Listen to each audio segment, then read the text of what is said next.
Japayuki, Japayuki. Sabi ko, ano ba yun? O genki desu ka? O namaiwanan desu ka? Watashi wa aiko desu. Doon, halimbawa, magdi-date kayo sa labas, kakain sa labas. Kasi marami kung nabobola. Kesyo may nangyayari daw, kesyo may ibang ginagawa. Yun, ewan ko siguro yung iba. Kaya daw nakapagpatayo ng bahay kasi ganyan yung ginagawa. Tapos maririnig ko ganun, parang ang pangit, huwag naman sanang ganun, huwag niyong lahatin. Kailangan, syempre, maayos ka. Hindi ka dapat tumataba. Okay lang sa akin, nagpabalik-balik ako ng Japan kasi alam ko, safety ako. Hindi ako nakakatulog noon. Hindi nila ako pinapansin lahat. Ang hirap kasi, nagtatrabaho ka nang hindi mo gusto yung galaw mo. Nakapaligid sa'yo, hindi mo alam kung okay sila sa'yo. Yun na yung time na hindi na makabalik yung Pilipina dahil nga na-ban lahat ng Pilipino. Yung iba namin kasama, nakatunog na maghihigpit na daw, kaya nag-run away yung iba. Before ako mag-stop, meron ako naipon. May mga na-encounter po ba kayo ng mga yakuza po? Sabi nga nila, yung yakuza, nakakatakot daw. Pag daw putol yung mga ibig sabihin, mga salbahin. Ang disiplina talaga sa Japan, grabe. Hindi kagaya sa Pilipinas, sinabi ng bawal tumawid, tatawid. Ang layo ng benefits sa Japan dito sa Pilipinas. Sabi ko nga minsan, bakit hindi ginagaya ng Pilipinas ang Japan? Entertainers sa Japan, wag mo natin husgahan. Dapat nga unawain natin sila, ba't sila nag-a-abroad? Wala akong ibang hihingi, kundi respeto. Yun lang. Ang paghahanap ng aming mga guest at pagbabahagi ng kanilang kwento ay nangangailangan ng maraming oras. Pero sa tulong nyo, makakadiscover kami ng mga iba't iba pang mga istorya ng ordinaryong Pilipino. Para sa mas magandang community experience, pwede kayo makipag-usap at magtanong ng kahit ano sa aming mga naging guests at manatiling anonymous sa Discord. I-click nyo lamang ang join button para maging isang exclusive member. Maraming salamat!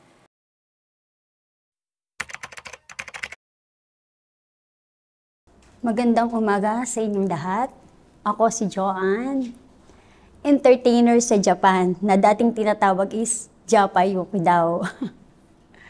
Nag-start ako mag-Japan noong 2002. Bali, contract lang, 6 months, ganun.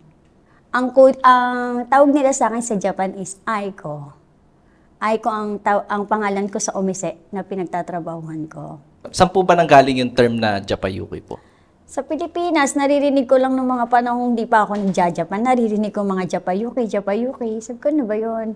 Sabi nila, yung mga nagja-Japan na babae, tawag doon, Japayuki daw. So ngayon kasi ang pagkakaalam ko, entertainer sa Japan or talento. Yung Japayuki, pero alam ko pa rin naman yun yung ibig sabihin.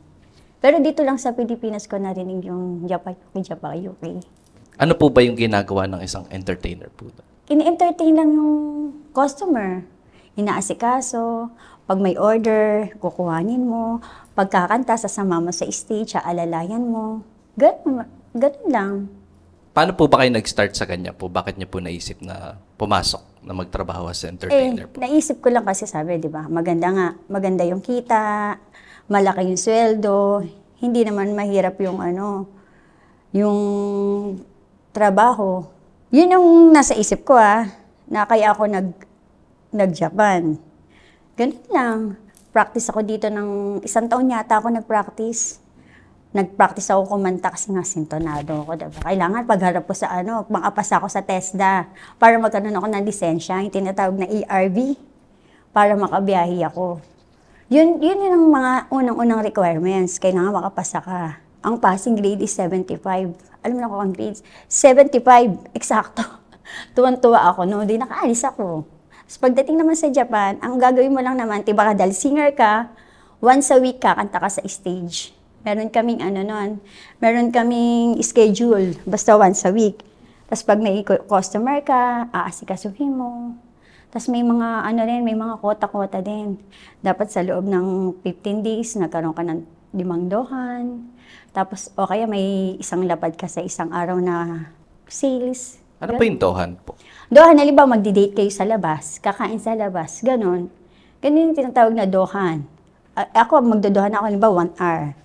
Kakain lang kami dyan sa tapat namin, malapit sa club namin. Tapos before kasi ng 7 o'clock, dapat nasa club na kami. 6 o'clock, mag-out ako ng bahay, 7 nasa club na kami. Yun yung sinasabing doon na ilalabas ka ng mo, i-date ka, kakain kayo sa labas, mag-shopping or what, yun yung dohan. Kailangan mo yun sa loob ng 15 days, dapat meron kang 3 or 2 lang. Hindi ka naman nahanapan ng marami. 3 or 2 lang, meron ka lang. Kayo po, nakakailan dohan po kayo dati po? Marami. Kasi marami kong nabobola. Sorry ha. Marami. Kasi sayang din kakain lang naman sa labas Hindi lang naman mawawala, diba? Shopping ka pa nga Ganon lang. Talaga bibilang po kayo ng mga damit-damit po ng mga hapon po. Ganun. Tatanungin ka kasi kung gusto mo. Siyempre, oo ka.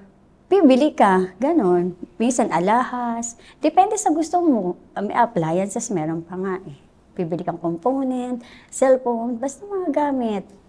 Pero karamihan, pinabibili ko, alahas, pinapabili ko. Kasi hindi ko kayang bilhin sa Pilipinas yan Sila lang. Ano po yung masasabi niyong pinaka mamahalin na binili po sa inyo? Alahas. Mahal ang binili. Alahas. Pero dito po sa mga nagiging dohan na to, hindi naman po nila iniisip na, girlfriend ko na to si ganito. Yung iba, naririnig ko, pag sinabing dohan, ang akala nila nilalabas, may nangyayari, ganon. Yun din yung naririnig ko, sabi ko, ganun ba yung dohan? Hindi naman pala ganun ang dohan. Nasa sayo naman pala yan. Doon, kumain ka lang sa labas, pagpasok ng tenchu mo sa club, may makikitang customer na dala mo. Yun. Ibig sabihin na, mailabas ka lang ng ng customer mo kahit sandali na makakain sa labas. Pero hindi ibig sabihin na kapag dinuhan ka is masamang, hindi ganun. Yung po ba yung palagi nyo narinig, yung parang misconception? Naririnig ko karamihan daw sa nagpapadoha, kesyo boyfriend na daw, kesyo may nangyayari daw, kesyo may ibang ginagawa. Yun, ewan ko siguro, yung iba meron. Kasi wala akong experience na ganun. Hindi ko rin masasabi ibang tao, ba't nasasabi yun? Siguro nagkaroon sila ng encounter or may nakilala silang ganun ang ginagawa. Kaya hindi ko rin sila masisi. Kayo po ba personally, meron po kayong na-meet na ganun po yung nangyayari? Ganun? Ako? Wala naman ako sa sarili ko. Ano po, yung mga kakilala? Meron ako talaga nakilalang gano'n na mag-shota sila. Eto rin, may na-experience din ako Dohan, syempre, kampante ako, akala ko okay siya. Pero mabait naman. Gulat ako, ba't ako dinala sa isang lugar? Ginawa ko, umiyak ako. Umiyak talaga ako. Pinilit kong umuwi. Inuwi naman ako. Papasalamat nga kay Lord kasi kinabahan talaga ako yung time na yun. First time. Nakatakot yun Kayo po, hindi naman po kayo na-inlove na sa isang dohan? Hindi, kasi trabaho lang nasa isip ko May mga nagkakagusto sa akin, ganyan. Pero wala, trabaho. May anak ako sa Pilipinas, syempre.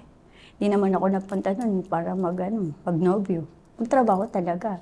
Ano po, tanong ko lang po, ano po ba yung mga requirements sa ganyan trabaho? Bukod po dun sa nag-practice po kayo kumanta, yung gano'n po. Kailangan po ba, pinipili na, kailangan maganda po ba? O kaya... Kailangan, syempre, maayos ka. Hindi ka dapat tumataba. Tama lang yung katawan mo. Tapos, dapat yung customer, magkaroon ka ng sales. Mapainom mo, ganyan. Magkaroon ka ba ng benta? Pwede kang magdala ng babae, halimbawa, help. Katulong ko para pumasok yung sales, umorder ng ganyan, umorder ng ganon. Okay din yung mga ganon, requirements din yun. Tapos kailangan may puntos ka araw-araw. Meron doon, minsan may nag-number 1, number 2. May mga ganon kami. Kung sino yung maraming customer, yun ang number 1. So kailangan din po, inaasam ko lang po, kailangan din po ba na marunong po kayo mag-Nihongo po? Actually, kailangan talaga marunong ka mag-Nihongo. Pero kasi ako nung first time, lahat tinatanong ko, nabibisit na sa akin yung mga ate-ate ko. Sabi niya, kailan ka matututo? Sabi ko, matututunan ko din naman tulungan niyo na muna ako. Sabi ko gano'n. Hanggang ngayon naman, nakailang balik ako, pero hindi pa rin ako gano'n mag-Nihongo. Ang sabi naman ng mga Japanese, okay lang kung hindi ka mag-Nihongo kasi Pilipina ka. Gano'n sila kalawak. Ganun nila naiintindihan tayo mga Pilipino. So hindi po dinidiscriminate na yun? Hindi. Naiintindihan kanila. Pero hindi po siya yung bago pa po umalis dito, nire-require na nila na kailangan marunong ka na mag-Hapon? Basic. Yung basic na pangadali na lang, na magandang umaga, hello, magandang gabi, mga ganun lang, kamusta ka? Madali naman yung matutunan. Kasi usually yun naman talagang ginagamit mo saan. Maliban na lang, pag yung customer, matagal ka na, syempre may mga iba-iba na kayo na pag-uusapan. Doon mo lang mapag-aaralan yung mga, ito gusto kong matutunan tong Nihongo na to. Ano ba ibig sabihin ito? Ganun. Kasi dati alam ko, Ohayo, Konbanwa, Genki, ganun-ganun lang. Matututunan mo rin dan, katagalan. Pero sa una, hindi talaga. Ano-ano ka pa niyan. Wala ka nga kasing kamuang-muang, di ba? Wala kang kaalam-alam. Ganun lang. Pwede niyo po ba kami mabigyan ng konting example lang po nung parang greeting niyo po pagka meron po kayong nakilala doon? Ano lang po? In Nihongo po, in Japanese. Sample lang. Hindi ako ganun kagaling mag-nihonga. Hello, o genki desu ka? Onamai wa nan desu ka? Ano pa ba? Nansay nan desu ka? Tinatanong ko yung pangalan, edad, kung okay lang ba siya. Yun yung mga salitang ginagamit ko umpisa. Tapos yun, nagpapakilala, watashi wa Aiko desu. Anato wa? Onamai nan desu ka? Ganon. So, eto po, no? So, kailangan din po ba is umiinom din po kayo dyan? Hindi naman. Pero sabi nila, dapat umiinom, pero hindi. Kasi ako, juice lang ako, tsaka oroncha. Tatawag ako ng babae pag gusto kong pumasok ako sa sales na dapat makaisang dapat ka, dapat makadalawa. Tatawag ako ng manginginom na babae, iuupo ko sa table ko para merong uminom at para pumasok ako sa points. Pero ako kasi, juice, oroncha lang ako kadalasan. Hindi talaga ako umiinom. Pero wala naman pong namimilit na kailangan uminom. Wala naman. Minsan, siguro, pag nakakansyawan ka na ng mga babae, inom ka naman, ay ko, ganyan. Ganon. Tapos pag may birthday. Pero hindi naman zuto na hindi ka iinom. Siyempre, umiinom din naman ako. Pero hindi ko nga talaga gawain na halos lahat ng customer iinuman. Hindi naman ako. Basta juice lang ako. Juice, oroncha, doon ako lamang. Kamusta naman po yung mga Hapon po sa mga ganong klaseng club po? Mababait naman sila. Mababait naman yung mga Hapon. Meron naman dun ibang lahi. Ibang lahi nga, minsan may na-encounter pa ako. Alam ko kasi automatic pag may pumasok na Peru, India, ibang lahi, ako kagad kasi sinasabi nila mo, Teru, gustong-gusto ng mga ibang lahi. Pag automatic may upamanay, ay ko, ikaw na kagad, kahit hindi pa ako tinatawag, kinakabahan ako kasi nga ibang lahi. First time ko na-encounter yung tao na yun, hindi ko rin siya pabalik-balik. Naupo ako, bastos. Nagsumbong ako sa tension namin. Sabi ko, ang makulit, tsaka ang bastos niya. Yung tension namin, kinausap yung okyaksan. Okyaksan is customer. Sabi na, hindi namin kailangan ng okyaksan na katulad mo. Umalis ka. Pinalabas siya. Nakakatuwa, di ba? Sasabihin mo ba yung mga pambastos? Nire-respeto nga tayo, kita mo yung amo namin, ginanon ako. Natuwa ako ng gano'n na hindi pala kami pababayaan. Kaya okay lang sa akin, nagpabalik-balik ako ng Japan kasi alam ko, safety ako. So, bawal po talaga yung mga bastos? Bawal po, ewan ko lang sa ngayon wala akong ano ngayon. Basta ng panahon namin, bawal.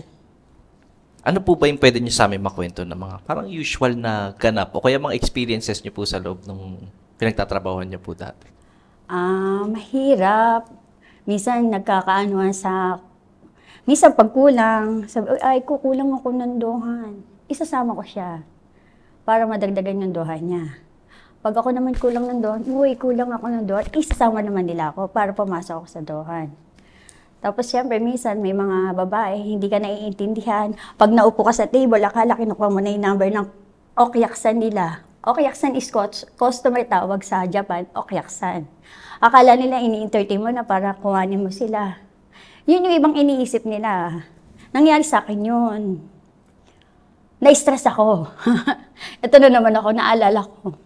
Hindi ako nakakatulog noon. Kasi hindi nila ako pinapansin lahat. Sabi ko ba, first timer lang ako. Siyempre wala akong kilala. Hindi ko pa sila close. Sabi ko, ba't ganun hindi nila ako pinapansin?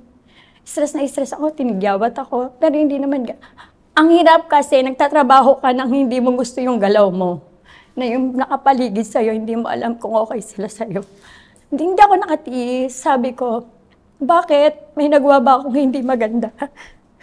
Sabi niya, mali kasi Aiko, kinuha mo yung number ng ganito. Naniwala kayo, sabi kong ganon. Mababaw lang itong problema, kaya ayoko kasi ng ganon eh. Ayoko nagtatrabaho ako ng may ka-issue, ng may nagagalit, may sinasabi sa akin ng hindi ko alam, na masasama. Sabi ko, naniwala kayo na ganon, ganon ba ako? Sabi ko, harap niyo sa akin yung sinasabi niyo. So hindi naman, mali naman yung pagkakaano nila. Nag-sorry, kaya lang kayo ko kasi kahit mababaw lang yung mga ganon para sa akin mabigat eh. Hindi ako katulad ng ibang babae na kahit ano sinasabi, baliwala lang. Na easy lang, hindi sila nasasaktan. Mababaw kasi ko. Yun yung pinaka naayok nung nangyayari sa akin. Ayoko may nagagalit sa akin. Kasi mabait naman ako, hindi naman ako ano eh. Yun lang yung mga na-experience ko. Na hindi ko lang malimutan kasi yun talaga eh. Ayoko ng lahat. Parang pinagkaisahan ba ako? Ang sakit nun ah. Mag-isa ka lang. Pili mo mag-isa ka lang. Mga Pinoy din po sila. Ha? Mga Pinoy din po yung mga Pinay, mga Pilipina, talento. Kung magkakasama ba kami? Ibig sabihin, hindi pa kami ganun ka-close. Siguro yun kagad inisip, siyempre bago ako. Veterana sila. Isip bata ako, may edad sila. Yun yung inisip nila sa akin na hindi man lang nyo kinlaro kung totoo. Ilang araw hindi nila ako kinikibo. Paano ko kakain yan? Paano ko matutulog kung ganyan kayo sa akin, diba? Di ako nakatiis. Kinausap ko sila. Sinabi, nag-sorry naman sila sa akin kasi nga, syempre mga talento, kala nila ako may hindi napupunta. Inaawat ko dahil nakuha ko yung number, pero hindi naman po ganun. Yun nangyari. Mali lang sila nang iniisip. Yun. Malungkot kasi yung ganun eh. Para sa akin na. Kinalaunan po. Okay Nagkaroon na kami. Ngayon, until now, meron kaming GC. Ilang taon na, may 10 taon na kami dito sa Pilipinas. Pero magkakasama pa rin kami. Pag may uwi Pilipinas, nakikita kami. Hanggang ngayon. Parang wala kaming away na simula nung, kasi first timer lang ko nun eh. Hanggang 6 magkakasama kami, hanggang 6 na balik ko. Sila yung kasama ko. Hanggang ngayon magkakausap pa rin kami. Doon po ba sa, ano po yung tawag doon? Yung sa pinagtatrabahoan po ninyo? Sa club, sa Umise. Ayun po. Ano po? May mga rules po ba doon? Merong rules doon. Yung rules doon, kailangan before 7 nasa club ka na. Maayos ka na, magdilinis ka. May mga toban-toban. O halimbawa, si Aiko sa CR, si Lovely, taga-laban ng Ushiburi, ganyan. Taga-map, taga-vacuum. Meron kami mga ganyan-ganyan gawain. Tapos pagka may darating na customer, sasabihin mo, pagbukas pa na ng pinto, yung irashaimase, welcome. Dapat sabay-sabay kayo mag-irashaimase. Tapos pagkatapos naman, uuwi na sa kalimutan ko na yung salitang term na yung nagpapasalamat ka. Basta may sinasabi kami gano'n pag aalis, ganyan. Tapos pag mag-yosi, bawal mag-yosi doon. Sa ano namin, o client lang, o kaya saan lang pwede. Pero may smoking area kami, bawal na bawal ka mag-yosi. Bawal din yung malalasing ka ng may penalty. Yung lasing na lasing ka sa club, nagtatrabaho ka, may penalty yan. Pag nag-day off ka, hindi ka nagpaalam, lumabas ka, may penalty yon. Dapat sinasabi mo. Tsaka, limbawa, day off mo, maga, 6, dapat nasa bahay ka na. Pag lumagpas ka nun at di ka umuwi, may penalty yon. May penalty kami doon. So, ito po yung kontrata po ninyo is for every 6 months po siya. Every 6 months. So, every 6 months uuwi po kayo dito tapos babalik din po kayo. Pabalik ulit. Hindi naman po kayo yung natitenga na matagal na wala Hindi. po. Diba? Hindi ako natenga. Bali, minsan nandito lang ako, 3 weeks lang. Before ako pumunta ng Pilipinas, pauwi na Pilipinas, may schedule na ako pabalik. Uubusin ko ngayon yung araw ko na yon. Kasi alam ko kung kailan ako babalik ng Japan. Yun lang, hindi ako naghihintay ng, madam, kailan ba ako babalik ng Japan? Hindi, meron na kagad kaming schedule ng pagbalik. Yung pinakalas lang ng huling biyahe ko, 2005 yata, yun na yung time na hindi na makabalik yung Pilipina. Dahil nga na-ban lahat ng Pilipino. Hindi ko alam kung bakit. Basta lahat kami, nagulat na lang dahil may schedule na rin kami pabalik. Yun ang inaasahan namin eh. Yung iba namin kasama, before pa ako umuwi ng Pilipinas, yung iba namin kasama nakatunog na maghihigpit na daw. Kaya nag-run away yung iba. Yung iba namin kasamahan, inaayang ako. Kaya sabi ko, wala, hindi kasama sa plano ko yan. Uuwi ako ng Pilipinas, sabi kong ganun. Di na ako nakabalik. Hanggang ngayon, nandito pa rin ako. Ngayon po, ano po bang ginagawa po ninyo dito po sa Pilipinas? Dito sa Pilipinas, nag-aral ako naging stylist. Nag-aral ako sa mukha, mga facial, microblading, inaral ko yan. Yan ngayon ang nagiging libangan ko dito sa Pilipinas. Ngayon yung mga Pilipinang galing sa Japan, nakakilala ko, sa akin nagpapaayos yung iba. Yun ang ginagawa ko ngayon. Nakapag-ipon-ipon naman po kayo doon? Meron syempre. Before ako mag-stop, meron ako naipon. Yung sahod naman po, masasabi niyo Yung sapat. sahod ko, nauuwi ko yun ng buo. Hindi kagaya ng iba kong mga kasama. Siyempre, siguro hirap, nababali nila. Di siguro mga dalaga, gastos. Ako, inuuwi ko ng buong buo yun. Hindi ako bumabali. Ayun po, no? Balik ko lang po ulit sa lab po. Ito po interesting kasi may, di ba po marami po kayo nagiging customers po. May mga na-encounter po ba kayo ng mga yakuza po? Meron. Sabi nga nila, yung Yakuza, nakakatakot daw. Huwag daw, ganyan. Pag daw putol yung mga ano, ibig sabihin, mga salba, hindi. Actually, mga na-encounter kong Yakuza, halos lahat mababait. Super bait, walang bastos, magagalang. Kabaliktaran talaga ng mga naiisip ng mga tao, kagaya ng mga Japayuki ba? Ina-underestimate nila, kesyo ganyan ang mga trabaho ng mga Japayuki, ganyan. Napatunayan ko sa sarili, hindi. Mali kayo nang iniisip. Napakalayo. Kung ganyan ang tingin niyo sa Japayuki, hindi totoo yun. Kesyo marami, kesyo pa ganun daw, ganyan, hindi po totoo yun. Since nandiyan po tayo sa mga parang misconceptions po. No? Ayan na. Pag-usapan po natin yung misconceptions po ng mga Japayuki o kaya ng mga entertainers po sa Japan. Meron po ba kayong palagi naririnig nyo na gusto nyo pong ilinawin?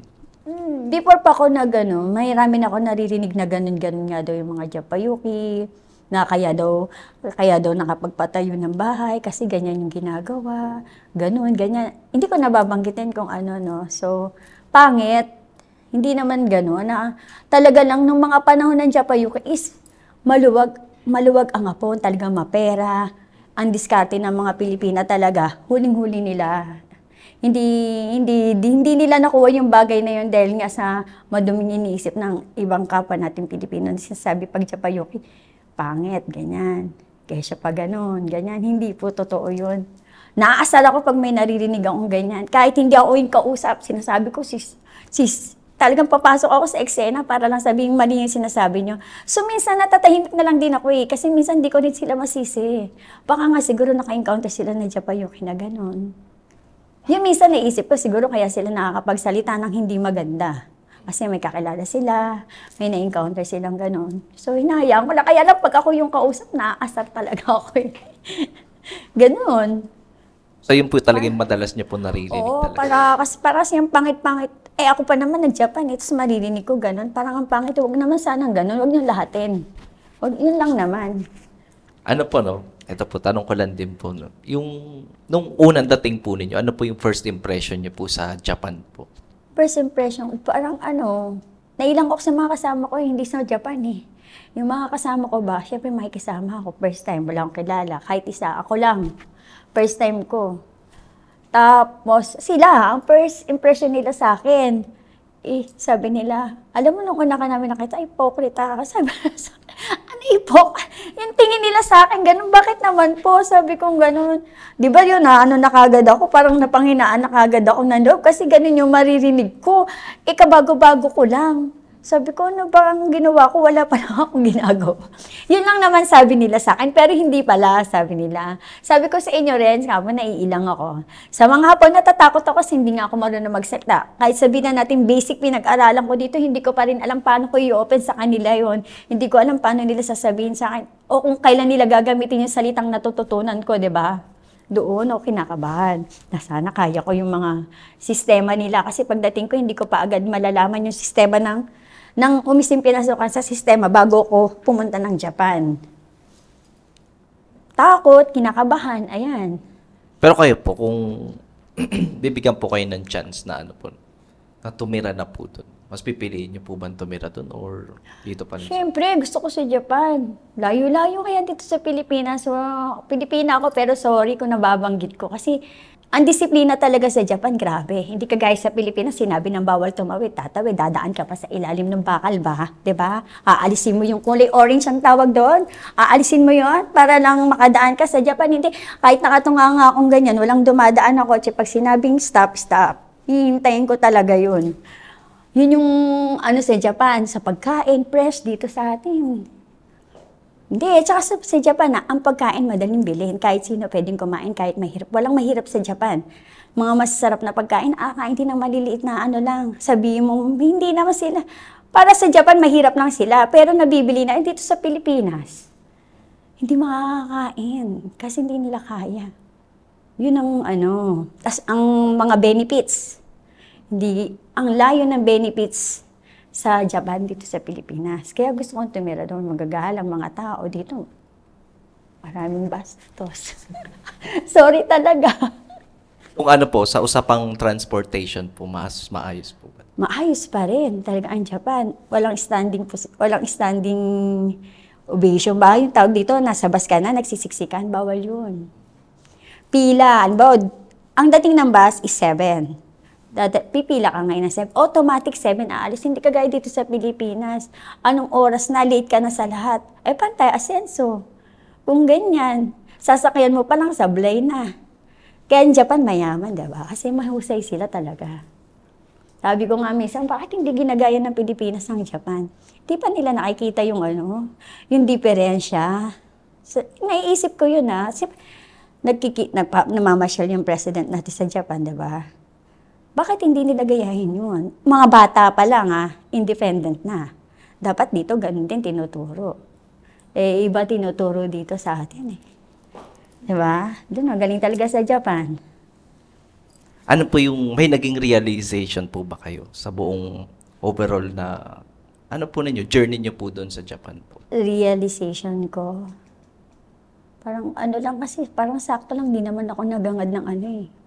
Parang okay lang sa akin yung, swerte ko nakapag-Japan ako. Kasi kahit papaano, nagkaroon ako ng ipon ko, investment ko. Kasi kung nandito ako sa Pilipinas, kahit isa yan, wala eh. Yun yung mapalad ako kasi kahit huli na, nakahabol pa ako. Nakabiyaya pa ako ng Japan, nakarating ako ng Japan. Naramdaman ko yung ng Japan, yung mga traditional nila, yung kultura nila. Tsaka hindi, nakakatulong din naman sa akin talaga yung pagja-Japan. Kasi kung hindi ako nag-Japan, baka kahit wala ako. Na-enjoy nyo naman po doon? Parang nakakapag-bakasyon po kayo? Nakakapasyal. Kasi bakasyon, di ba? Bakasyon. Nakakapasyal lang. Nakakapasyal. Pag may hinihingi ako ng oras para makapunta kami sa Disneyland, Disney Sea, ganyan. Meron din naman nakakalungkot na kasi nga, di ba yung anak ko, iniwan ko, Japan ako eh. Wala pang mga messenger yan. Wala pang mga messenger. Malungkot. Malungkot na masaya yung mararamdaman mo. Masaya kapag nabibigay mo yung kailangan ng anak mo. Pero pag namimiss mo ni anak mo, malulungkot ka. Kasi iniwan mo siya bata pa, di ba? Hindi mo siya nakikita. Pero napapawi lang yun. Madalang kasi ang cellphone pa, network, globe. Yung tawag dito yung ketay mo, dipindot, hindi kagaya ngayon, messenger, titignan mo lang yung anak mo, masaya ka na eh. Eh, tatawagan mo out of coverage. Hindi mo sila makontak, yung mahirap yun. Kasi tatrabaho ko para sa kanila, tapos di mo nakakausap. Tapos pag nagkakasakit, mahirap na masaya. Pero yun, sa awa ng Diyos naman, nakakaraos naman ako sa gano'ng sitwasyon. Hanggang sa nasanay na lang ako. Nung una kasi, gusto mo araw-araw nakakausap mo yung anak mo, yung pamilya mo, yung mga mahal mo sa buhay. Pero pag nakailang balik ka na sa Japan, masasanay ka na okay lang pala kung gano'n. Basta alam mo lang, safety sila. Mga time po na yun, may nag-aalaga naman po ba sa mga anak po ninyo? Meron, yung lola ay naalagaan naman. Yung naman nag-aalaga. Yung father po nila, absent po sa... Yung father, huwag tayong masa. Siyempre, una, okay pa eh. Unang alis ko, okay pa kami. Pagbalik ko, natuto ng manigarilyo. For better, for worse talaga yung pag-abroad eh. Natuto ng manigarilyo, natuto ng uminom. Dinayaan ko lang. Bumiyahin na naman ako, gano'n na naman. Paiba, palala ng palala siya. Medyo nakaano din naman, kaya lang, siguro gano'n talaga yung buhay. Doon talaga namakbo yung buhay ko na hanggang sa nagkahiwalay na lang kami. Pero yung anak namin, okay naman kami hanggang ngayon. Yun lang din, talagang pag-abroad is for better, for worse. For better na, for worse. Parang dalawa eh, hindi ko maintindihan ano yung tumakbo sa akin eh. Kasi actually, di mo siya makulit eh. Ngayon po, meron po ba kayong partner na ulit ngayon? Meron. Yung naman po, parang close naman sila nung anak po ninyo. Oh, super. Pag hindi ko sila pinag-iba, para nalang sa mag-ama kong magturingan. Kasi ayoko ng syempre bagong partner mo, gusto mo open kayo sa lahat. Tatanggapin ko siya, tatanggapin niya ako. Yun yung nangyari.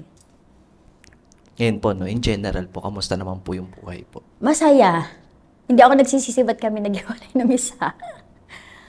Ayun, kasi malayo eh. Magkaiba sila eh. Magkaiba sila. Hindi ko siya pinalitan ng higitan yung ugali niya. Halamangan ang ugali niya. Yun. Kaya masaya. Final question po. Sige po. Ano po yung mensahe niyo po sa mga manonood po? Ang mensahe ko lang sa mga manonood, sana yung mga sinasabi nating Japayuki or talento, entertainers sa Japan, wag mo natin husgahan. Dapat nga unawain natin sila, ba't sila nag-a-abroad. Dapat nga hangaan pa. Kasi bumabiyahe, lumalayo sa mahal sa buhay para magtrabaho.